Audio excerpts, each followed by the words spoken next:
अस्सलाम वालेकुम, welcome to शास kitchen. आज की रेसिपी है मज़ेदार सी भिंडी गोश्त की। चलो मैं आपके साथ अपनी रेसिपी शेयर करते हैं कि किस तरीके से हमने भिंडी गोश्त बनाया है।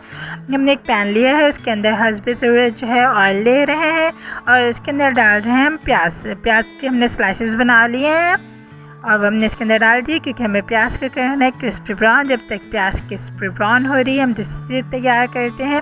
टमाटर लिया हमने, जुलियन अदरक है, चॉप्ड गार्लिक है और हमारे पास बड़ी जो मीडियम साइज़ की मिर्ची होती है वो है, हमने बारीक काटी है। और हमने यहाँ पे लिया है बीफ मीट है, ठीक है, छोटी छोटी बोटी कर ली है।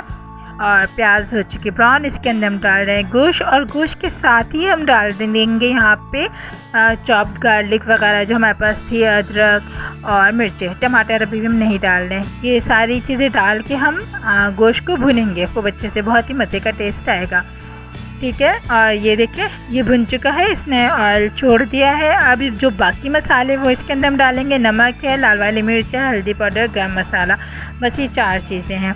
अब ये चारों चीज़ें हम इसके अंदर डाल देंगे, ठीक है। ये सारी चीज़ें हमने इसके अंदर डाल दी है थोड़ी, और टमाटर भी हमने यहाँ पे डाले हैं, ठीक है। और अब हम इसको थोड़ी देर फ्राई करेंगे।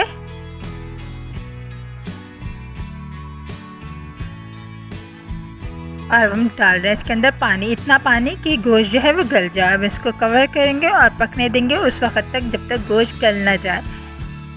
और हमने लिए भिंडी को हमने नॉर्मल पीसेस में काट लिया है, ना ज़्यादा छोटी काटी है ना ज़्यादा बड़ी, ठीक है। आप देख सकते हैं गोश्त भी गल चुका है, ठीक है।